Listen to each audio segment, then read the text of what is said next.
Bom, pessoal, estou voltando aqui para a gente continuar nossa conversa sobre Bolsa de Valores.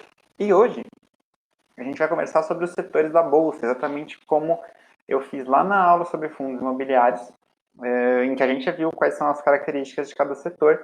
A ideia, como sempre, é dar informação para vocês terem maior facilidade em escolher onde vale a pena ou não investir.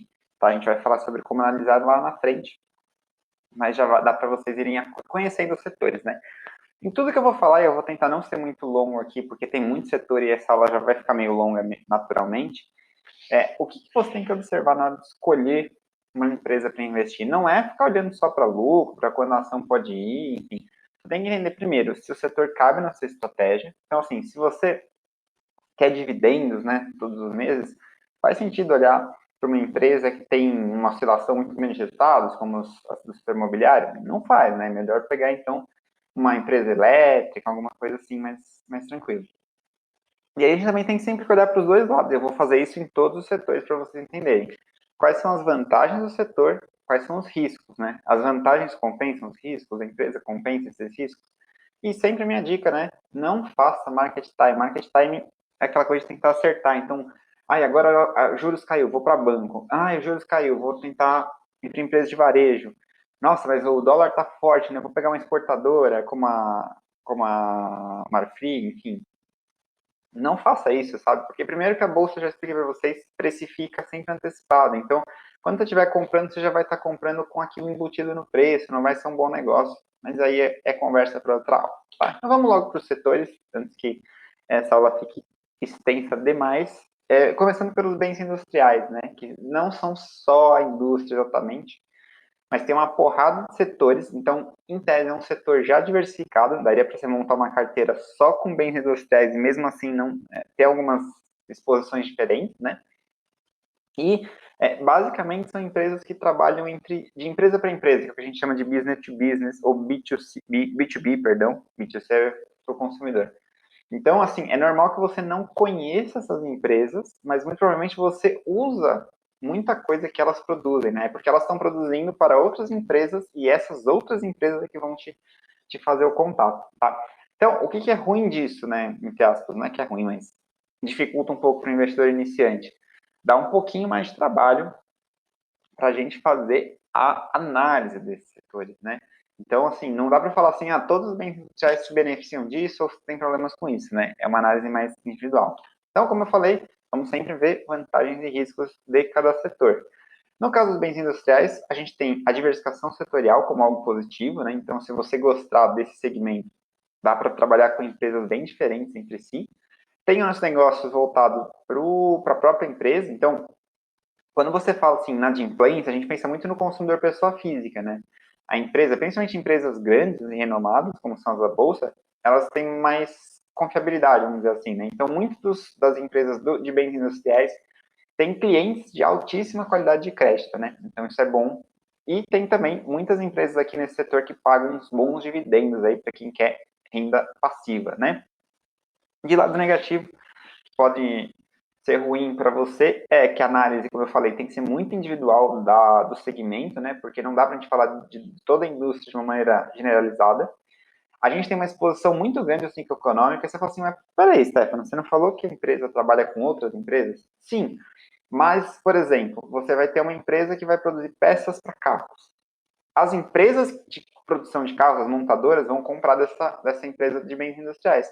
Só que elas precisam vender depois lá para o varejo, para a pessoa física, né? Se as taxas de juros estão muito altas, se tem problema nesse sentido, esse cara vai comprar menos carro. Logo, a empresa vai ter menor demanda, consequentemente, vai afetar também o setor industrial, tá? Aí entra o risco do varejo, que eu já acabei de explicar, e você tem algumas empresas que têm custos dolorizados, né? O que é isso? Um exemplo são as companhias aéreas, né? Azul e Gol.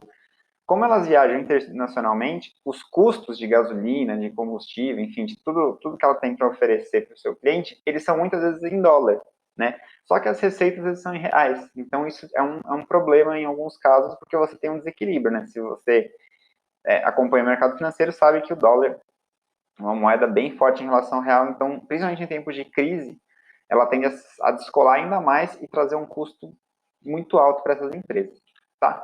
Então, rapidinho, só para passar pelos setores, para você entender essa diversidade que eu expliquei, O primeiro grupo de empresas de bens industriais é de construção e engenharia. Então, aqui a gente tem basicamente a relação com obra, né? Ou empresas que fazem projetos de engenharia, ou empresas como a Portobello e a Eternit, que nos oferecem aí né, revestimentos, calhas, no caso da Wetzel a gente tem coisa elétrica, então essas três marcas, se você já fez obra, talvez você tenha aí uma intimidade maior. E aqui a gente tem uma forte exposição ao ciclo econômico, né? Então, obras, no caso aí de taxa de juros alta, se complicam, né? Para fazer as operações de engenharia, você precisa de produtos e muitas vezes eles sofrem com inflação, enfim, tem esse problema aí do setor econômico, do ciclo econômico para o setor. O segundo grupo, como eu já dei uma amostra para vocês, é de máquinas e equipamentos, né? Então, são empresas que produzem máquinas, produzem equipamentos. Eu dei até exemplo de veículos, a Tupi é um bom caso, né? Então, é uma empresa que fornece esse tipo de produto para que o setor automobilístico possa ser produzido, né? Você tem também questão agrícola, né? A Kepler, tem a Schulz e a WEG, que são empresas também bem conhecidas aí dos investidores. E todas elas trabalham fornecendo itens, né, máquinas e equipamentos para outras empresas, né, relacionando aí ao seu dia a dia. Aí você tem as empresas de transporte, e aqui você vai dividir em dois grupos, né? Tem as empresas que produzem os meios de transporte, é o caso da Embraer e da Marco Polo. Você fala assim, pô, mas eu nem conheço as empresas. A Embraer produz a enorme maioria dos aviões que existem voando aí no Brasil, e a Marco Polo é uma forte produtora de ônibus, né? Talvez você não conheça essas empresas, mas você usa, muito provavelmente, os serviços delas, né? Os produtos delas. E aí, a gente tem as empresas que se responsabilizam por fazer o transporte, né? Então, a gente tem tanto o setor aéreo, que eu já mencionei com Gol e Azul, e esse aqui é fortemente impactado pela questão do custo em dólar. Você tem as ferrovias, como é o caso da Rumo, até coloquei a marca como exemplo. Você tem o setor hídrico, né? Muita gente não sabe, mas os canais fluviais, aí, os rios, eles são muito utilizados pelo setor hídrico e também, lógico, o mar, né? E tem o rodoviário aí com as estradas em si, né? Então, além do custo dolarizado, você também tem a questão do combustível, né? Se o petróleo aumenta, encarece também para essas empresas, e isso é um ponto de risco. A gente ainda tem a exploração de rodovias, né? Então vejam como os segmentos, às vezes, eles nem se conversam, né? Aqui a gente tem basicamente empresas que trabalham com a construção das rodovias e depois a exploração lá com pedágio, né? Então elas têm receitas aí um pouco protegidas, já que a inflação meio que reajusta os preços dos pedágios, mas você tem dois problemas a monitorar para esse setor, né? Que são, os projetos são longos, né? Então você não constrói uma ferrovia em uma semana, né? Uma rodovia em uma semana. Então, às vezes, o custo da obra, a longevidade da obra é um problema, assim como eventuais interferências do governo, né, em concessões, enfim, tem uma série de restrições, mas, num geral, são empresas boas pagadoras de dividendos também, tá? E aí a gente tem demais serviços, que aí não é um grupo, mas são empresas do setor de bens industriais que não se enquadram em nenhuma das categorias que eu expliquei anteriormente, né? Os exemplos que eu gosto mais de usar são a Valid, né, que é uma certificadora digital, então RG, essas coisas, carteira de motorista, muito provavelmente foram emitidos pela empresa, né, que você tem. E a gente tem a Estapar também, que é de gestão de estacionamentos, enfim, tem outros cases, mas eu trouxe esses aqui só para vocês entenderem, tá? Passamos pelo setor mais complicado, que é o setor de bens industriais, tem muita variedade, muita confusão aí para o investidor. Vamos agora para o segundo, que é de comunicação. Aqui a gente tem basicamente dois grandes grupos, as telefonias e a gente tem marketing e publicidade, que já é bem difícil de achar, tá? Você tem eletromídia e mais uma ou outra, mas o que realmente marca o setor de comunicação são as empresas de telefonia, como essas três aí, TIM, Telefônica, Oi e tem a Claro também. Aqui o que a gente tem de positivo e de negativo? Basicamente a gente vai falar sobre telefonias, né? Porque o resto do segmento é muito pequeno aí dentro da bolsa. Então, as empresas, elas são fortes, né? São marcas consolidadas. A gente viu aí 3 exemplos de marcas que são bem conhecidas em todo o Brasil. Como eles trabalham muito com mensalidade, planos contratados, as receitas são previsíveis, então isso permite que a empresa se estruture muito tranquilamente aí, já pensando numa eventual inadimplência. E isso permite que, com essas receitas bem provisionadas, elas possam pagar também bons dividendos aos seus investidores, tá? E, assim, nem de longe a gente pode dizer que telefone é um serviço essencial, né? Porque a gente não pode comparar com água, luz, enfim. Mas hoje em dia, com a questão da comunicação, do pessoal estar sempre conectado, a gente pode dizer que é um serviço que as pessoas vão demorar muito para cortar, mesmo em crise, né? Elas vão deixar ao máximo para cortar lá no final. E de ponto negativo, eu entendo que a gente tem uma concentração em telefonia, então o setor, para quem quer investir em comunicação, ele é bem restrito, né? Não tem muita oportunidade, que nem a gente viu nos bens industriais, tem uma porrada de exemplos. É um setor que tem muita regulação do governo, né, e das entidades competentes, então, às vezes pode ter algum tipo de problema. E no caso da inadimplência, a gente tem o risco de crédito, né, que em tempos de crise tende a aumentar, as pessoas tendem a cortar plano, enfim. É sempre uma coisa a monitorar aí na hora de investir. O consumo cíclico é o nosso terceiro setor, e como o nome já diz, ele reflete aí empresas que têm um consumo que varia, né, que ele é cíclico, ou seja, tem uma influência aí de uma demanda, de uma sazonalidade, e ele pode ser muito bom em alguns momentos e fraco em outros momentos, né? Então, Dia das Mães, no varejo, Natal, são datas que trazem um incremento de vendas, mas isso não se mantém ao longo dos outros meses, né? Então, tem essa oscilação. Além disso, como geralmente são produtos que não são assim essenciais, eles têm uma influência muito grande da taxa de juros, né? Quando o endividamento e o cenário econômico fica mais deteriorado, vamos dizer assim, as pessoas tendem a cortar esse consumo e eles acabam impactando diretamente aí no resultado das empresas. Assim como os bens, antes de eu falar da variedade das empresas do consumo cíclico, quais são os pontos positivos, né? Como eu falei, aliás, como eu ia falar, aqui tem bastante segmento, assim como os bens industriais, né? Então, você tem uma possibilidade de criar uma carteira aí com as empresas só do consumo cíclico, porque tem uma boa variedade aqui dentro. A gente tem muitas das empresas do consumo cíclico já atentas aí ao e-commerce e se beneficiando não só desse crescimento digital, mas também das mudanças de hábito, né? Eu vou falar daqui a pouquinho sobre as locadoras de carros, mas é cada vez mais comum que as pessoas deixem de comprar carros para alugá-los, né? E isso é um cenário que essas empresas estão sempre de olho para se usufruir aí do cenário. E aí, como eu falei, sazonalidade, a gente tem as datas comemorativas que incrementam vendas, né? Natal, Dia das Mães, enfim.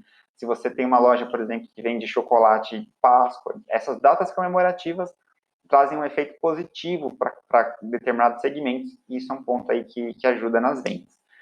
Por outro lado, também relacionado ao consumo cíclico, a gente tem a exposição, né, tanto às taxas de juros, então quando as coisas ficam mais caras para você fazer um financiamento, como por exemplo de uma alocação de veículo, as pessoas tendem a consumir menos. E isso também influencia na sazonalidade, né? Então, de acordo com esse cenário econômico, as vendas podem piorar ou não. E aí, a gente tem também o fator de ser um serviço não essencial, né? Não tem quase nenhum consumo cíclico que seja essencial. Crise chegou, as pessoas cortam esse tipo de gastos. E também tem uma forte concorrência no setor, né? Então, esses são os principais problemas do consumo cíclico. Como eu ia explicar, e agora sim a gente vai entrar, também faço uma variação aí dos tipos de lojas e de marcas que tem aqui para o consumo cíclico, porque eles são bem distintos entre si, embora, ao contrário lá dos bens industriais, aqui no consumo cíclico a gente tem um cenário que influencia todas de uma forma mais conjunta, né? Então, subiu os juros, cresceu o desemprego, o consumo cíclico, seja varejo, seja locadora, vai sofrer junto, né?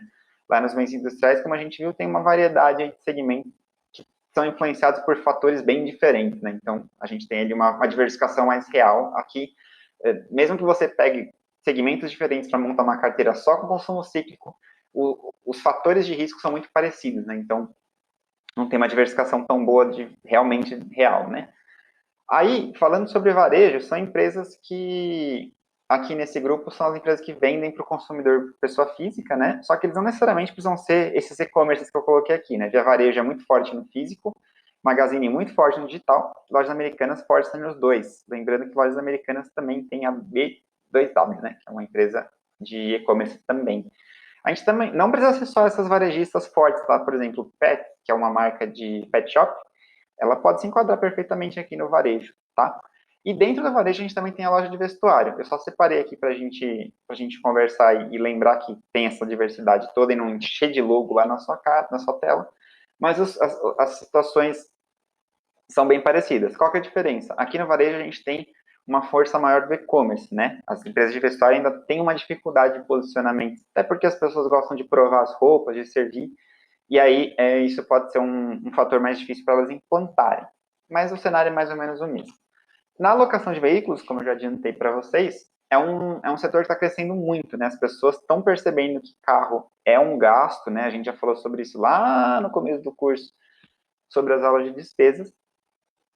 E aqui a gente tem, então, uma tendência de crescimento muito forte, né? Então, essas três marcas que eu coloquei aí, Unidas, Localiza e Movida, basicamente dominam o mercado, né? A Localiza tem um market share acima de 60%, mas, e isso poucas pessoas prestam atenção, por mais que o carro seja o produto principal dessas marcas, né? Inclusive dois logos aparecem aí de aluguel de carros, como vocês podem ver, eles também trabalham com aluguel de caminhões, né, de frotas. Então, você não tem só pessoa física na carteira dessas empresas. A Unidas é até mais forte nessa gestão de frotas do que nas outras duas marcas. E no momento que eu estou gravando esse vídeo, até uma possibilidade de fusão aí da Localiza com a Unidas, né? A gente vai acompanhar o mercado ao longo dos próximos meses. O problema aqui, como eu expliquei, são um crescimento nas taxas de juros, né? Se isso acontece, a gente tem aí um problema porque encarece os contratos, mas tem uma sazonalidade um pouco menor, porque assim, quem loca um carro, em tese, ele vai locar a não ser que seja por uma viagem específica, por um período longo, né? Para ele usar mesmo no dia a dia, para ele trabalhar e tal.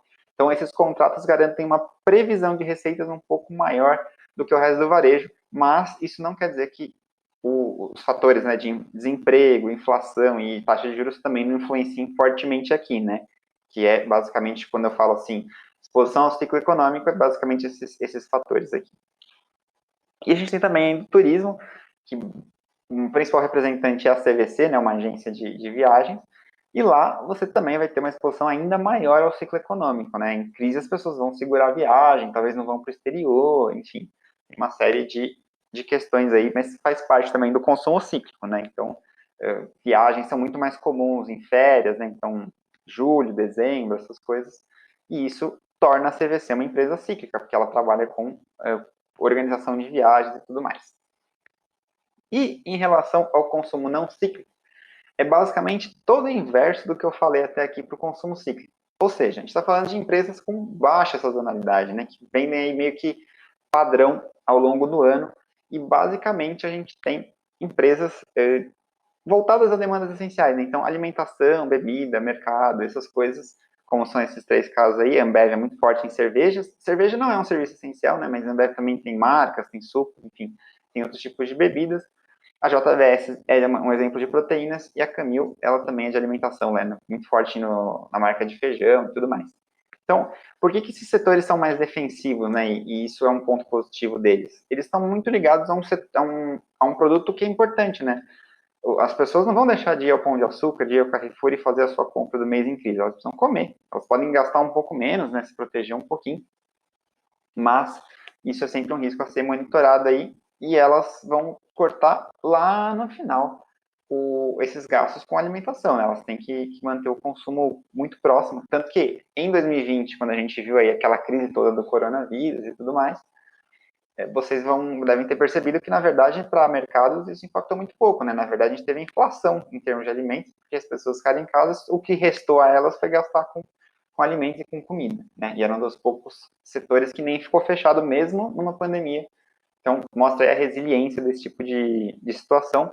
E algumas marcas, como, né, você não vai necessariamente na loja da JBS, que tem a Swift, tem outras marcas lá, você também pode comprar nos mercados. Então, ela tem tanto loja própria como supermercados, como Pão de Açúcar, Carrefour, Açaí, enfim. Você tem essa demanda constante aí nos dois pontos, tanto para o varejo como para o atacado, que ajudam essas empresas. Como elas são mais seguras e mais estáveis, vamos dizer assim, elas também pagam mais dividendos. O que tem de negativo nesse setor de consumo não cíclico? Primeiro, forte concorrência, né? Esses concorrentes são bem fortes. Você também tem que monitorar eventuais mudanças de consumo. Então, ok, alimentação é algo importantíssimo, mas as pessoas podem em algum momento comer menos carne ou comer menos fritura, enfim, dependendo do que essa empresa produz, ela tem essa exposição.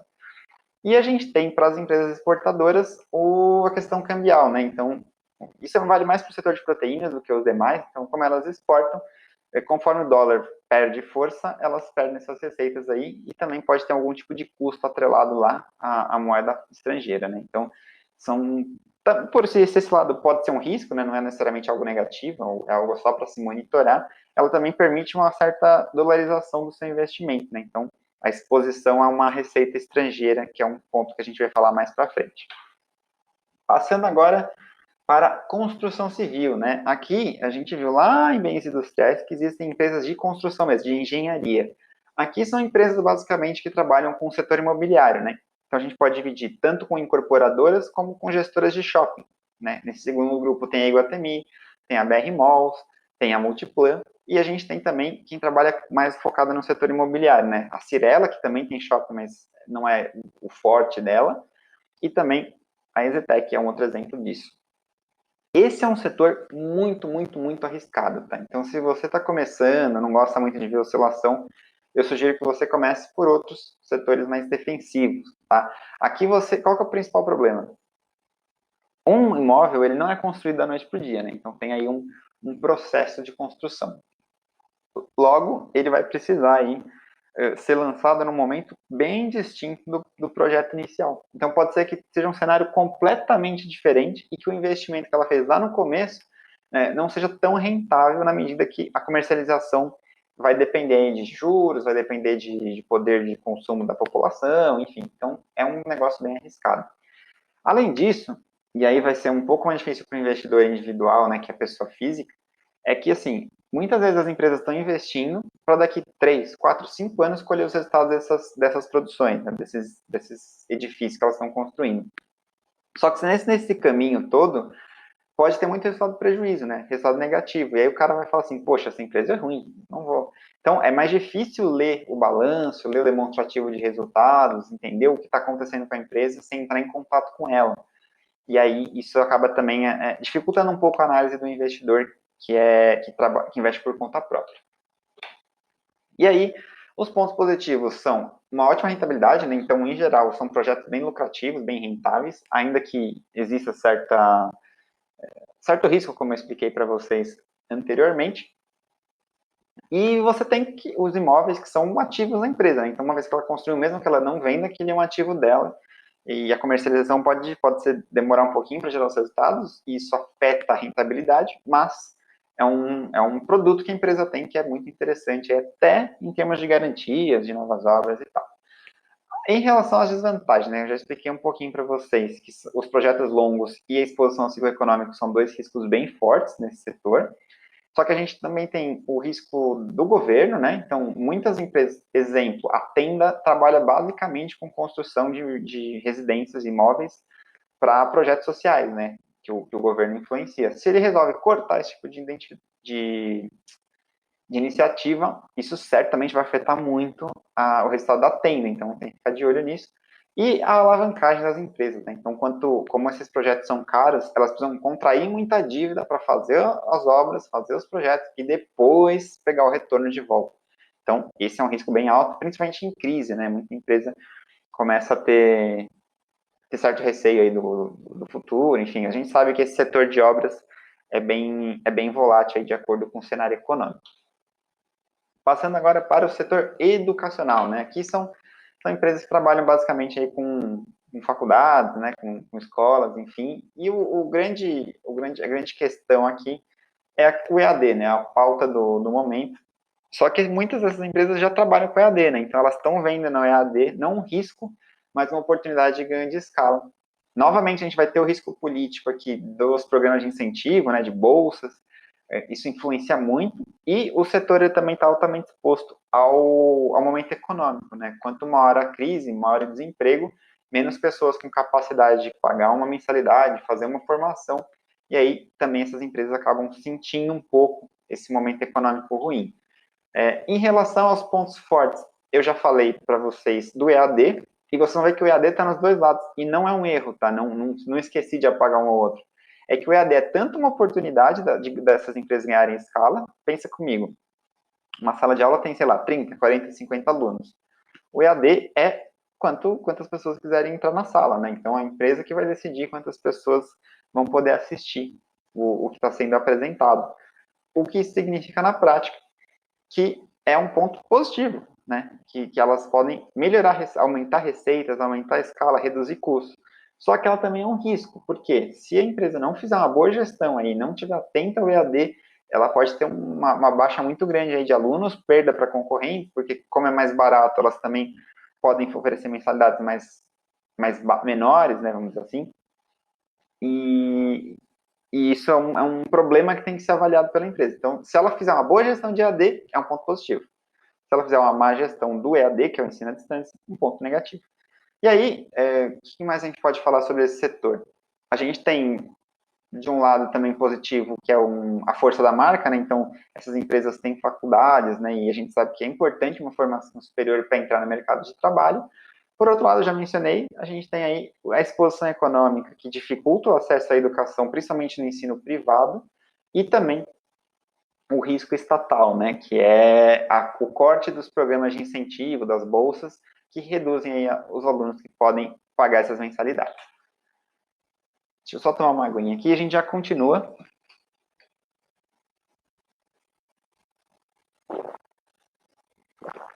Passando agora para o setor financeiro. Bom, o setor financeiro, ele é o mais queridinho, assim, da bolsa, né, e não por acaso. O mercado financeiro, ele funciona basicamente em cima dessas empresas, né, então elas acabam sendo muito beneficiadas em diferentes cenários econômicos. E um ponto muito bacana que eu acho que é bom você ter algumas dessas empresas na sua carteira é que o segmento, tudo que eu falei de exposição ao ciclo econômico, os bancos, as seguradoras, eles também, lógico, se influenciam das taxas de juros, só que é num sentido oposto, né? Então, vamos dizer assim, vamos supor que o governo baixa as taxas de juros. Isso vai ser bom para o varejo, mas não é bom para os bancos, né? Porque eles vão poder cobrar menos juros dos seus clientes de maneira competitiva, né? Já que os outros bancos vão estar oferecendo taxas melhores. Então, eles perdem receita. Só que no cenário contrário, a gente viu que varejo, locação, várias dessas empresas, educação, né, tudo que a gente conversou até aqui, quase todas se prejudicam em um cenário econômico ruim. Os bancos, por mais que tenham um aumento de inadimplência, eles também repassam esses custos das taxas de juros para o seu consumidor, né? Então, essa relação com o cenário de taxa de juros é inverso. E se ele é inverso, ele é descorrelacionado com muitas das empresas que a gente viu até aqui. Por isso que é legal você ter. Beleza, eu vou comprar Ambev, eu vou comprar Camil. Ok, mas também tem um Itaú, tem um Bradesco, tem um Banco do Brasil na sua carteira, porque aí, se as taxas de juros começam a aumentar, eles se beneficiam desse movimento, enquanto que as suas outras empresas elas vão ser prejudicadas, tá? E aqui, além dos bancos que eu já citei, né, você tem as seguradoras, como o América, como o Porto, enfim, e a gente tem também serviços adicionais, né, como cartão de crédito com a Cielo, acesso ao Card System e a Bolsa de Valores, que a própria B3 está lá também para a gente negociar. Então, já falei aí da baixa correlação, né, então os juros são positivos quando crescem para esse setor, e elas pagam muitos dividendos, né? Principalmente as empresas que são chamadas aí de too big to fail, ou grandes demais para quebrar, que obviamente é só uma expressão, né? Toda empresa pode quebrar. A gente viu o Lehman Brothers sofrendo fortemente com isso na crise de 2008 lá nos Estados Unidos, e isso não foi possível de salvar a empresa mesmo com a intervenção do governo. E aqui o que a gente tem que olhar com cuidado, né? Primeiro que é um crescimento de concorrência, principalmente com as fintechs, né? O Banco Inter, por exemplo, é um banco que está na bolsa e ele traz aí um aumento de concorrência para os bancões, né? Para os bancos tradicionais. Só que a gente ainda tem uma certa dúvida no mercado de como que eles vão rentabilizar os acionistas, né? Porque assim, eles tiram taxa de cartão, eles tiram taxa de conta para o consumidor, isso é excelente. Mas em termos de rentabilidade, como é que vai funcionar, né? Como que eles vão superar aí as taxas dos bancos no longo prazo? Né? Então, isso é uma coisa que ainda não se tem uma clareza tão forte, mas o crescimento é nítido, usando que as ações do Banco Inter estão crescendo com muita força em 2021. Outro problema é a regulação do setor, tem uma regulação muito forte, assim, tem muita intervenção governamental, tem influência de definição do Banco Central de taxa de juros, então tem bastante coisa para a gente ficar de olho. E existe uma certa dependência do crédito para gerar receita, né? Os bancos, eles basicamente trabalham cobrando taxa de juros dos clientes deles, né? Uma vez que as pessoas parem de precisar de crédito, e logicamente isso dificilmente vai acontecer, né? Porque sempre há necessidade, mesmo as próprias empresas utilizam aí disso para poder financiar os seus projetos, mas quanto menor a dependência de crédito, maior o risco aí para as empresas do setor financeiro. Isso eu falei mais dos bancos, né? Mas as seguradoras têm um cenário relativamente parecido, né? Muitos dos contratos são também atrelados a juros, a inflação, enfim. Então, o mercado financeiro, de como um todo, ele repassa os custos dessas taxas para o seu cliente. E aí é por isso que eles acabam sendo meio que defensivos para esses movimentos do governo. Passando para materiais básicos, né? São basicamente empresas de commodities. Então, elas trabalham aí produzindo algum tipo de mercadoria e elas muitas vezes são exportadoras. Então, é mais um exemplo aí de empresas que você consegue investir aqui no Brasil e que elas têm algum tipo de receita lá fora, né? Que é muito bom para a gente diversificar a nossa carteira. Depois a gente vai falar um pouquinho mais sobre esse aspecto nas próximas aulas. Aqui você tem tanto empresas que trabalham com madeira, com celulose, madeira, posso dar exemplo, Duratex. Na celulose você tem a Klabin Suzano, petróleo, a Petrobras e a PetroRio. Mineração, a gente tem a própria Vale que está aí na imagem para vocês. Enfim, tem a Gerdau também como empresa do setor. E o grande problema que elas vão enfrentar, basicamente, aqui já estou falando até de novo das vantagens e riscos, né, é o preço. Então, elas estão muito expostas ao preço do commodity. E no caso de empresas estatais, como a Petrobras, você tem um risco político muito forte, tá? Além disso, você tem o risco ambiental, né? Muitas dessas atividades que eu expliquei têm uma relação com o meio ambiente e essas empresas podem ser multadas, né? A gente tem o triste caso da Vale lá de Mariana, que a barragem rompeu e tirou um monte de vidas, enfim, a empresa tem que ser penalizada nesse momento, né, como pela negligência mesmo, né, em alguns casos. Então, isso não só acarreta em multa, mas na imagem que ela tem do mercado, né? Quem vai querer investir numa empresa que tem esses problemas, que não cuida aí das coisas que envolvem o seu próprio negócio? Então, isso é um problema bem complicado e que a gente tem que ficar sempre de olho se as empresas estão buscando realmente fazer o que elas vêm fazendo. E a gente tem também a ciclicidade do setor, né? Então, as commodities, elas variam de preço, né? Você tem ciclos muito bons, depende também do momento econômico global, enfim, tem bastante coisa aí que influencia o resultado dessas companhias para a gente ficar de olho. Seguindo aqui, vamos para o setor de saúde, né? Saúde, a gente vai falar basicamente do que a gente conversou lá nos fundos imobiliários de hospitais, né? Só que aqui as empresas mais fortes são as de medicamento, né? Como a Drogasil, o grupo de Med e as de exame, como a Fleury, que está aqui na imagem, tá? De ponto positivo do setor de saúde, cara, quando você vai precisar, não vai mais depender dessas empresas, nunca, né? Mesmo pode ter crise, pode ser o que for, as pessoas ficam doentes, as pessoas precisam de remédio, isso é toda uma indústria, e então acaba sendo um serviço muito bom para você proteger contra crises, né? Então, é um setor resiliente, e por conta disso, elas acabam sendo boas pagadoras de dividendos num geral, tá? Não são todas. O que a gente tem de risco aqui para o setor de saúde? Competição e regulação, né? O governo pode intervir aí sempre que sentir necessidade por conta de preço, né? Para atender bem a sua população. E a gente tem aqui no Brasil uma concentração regional, né? O grupo de médico, por exemplo, é forte lá no sul, enfim. E isso é um pouco complicado porque você vai ter sempre uma exposição daquela região, né? Se a gente tiver um problema com o setor lá, a empresa não está tão diversificada quanto ela poderia. Agora, se eu não me engano, é o último setor, para a gente finalizar essa aula, utilidade pública, né, que são as utilities, são as empresas que prestam serviços essenciais para a população, né? Então, basicamente, a gente tem três grupos. Energia elétrica, e a energia a gente se divide em geração da energia, distribuição da energia e transmissão da energia. Algumas empresas fazem os três, outras fazem só um deles. Depois a gente pode ver com calma aí alguns exemplos. Não vou falar sobre isso nessa aula, porque é muito específico. Você tem também gás, como a Comgás, e saneamento. Os dois principais exemplos são a Sanepar e a Sabesp. Tá? E aí, o que mais tem na bolsa aí no Brasil são as empresas elétricas nesse segmento. Né? Eu coloquei já alguns exemplos, como a Energia do Brasil, que é a EDP Brasil, a Eletrobras e a Alupar como exemplos aí de empresas elétricas. Então, esse é o setor mais defensivo, assim, você está começando, está com receio de tomar risco, começa pelo setor de utilities, né? São empresas consolidadas, com receitas previsíveis, bons pagadores de dividendos e tal, mas isso não impede que ela também tenha riscos com o governo, né? Porque justamente por ser um serviço essencial, e aí a gente se beneficia disso, na medida em que, mesmo em crise, as pessoas continuam dependendo desses serviços, o governo pode, em algum momento de crise, olha, vou isentar essa tarifa, vou forçar você a cobrar menos, enfim. Tem aí os marcos regulatórios, é bem complicado isso, e acaba sendo muito impactado o setor por esses ajustes regulatórios. Não tem muito o que fazer, eles têm que obedecer às normas que chegam, mas tem também a vantagem da proteção de crise que eu mencionei anteriormente. E tem também o risco ambiental, né? Então, por exemplo, empresas que trabalham aí com energia elétrica, precisam das hidrelétricas normalmente, né? E aí elas dependem também de chuva, se os níveis de chuva baixam, isso pode afetar aí a produção de energia, enfim, é um risco também a ser monitorado.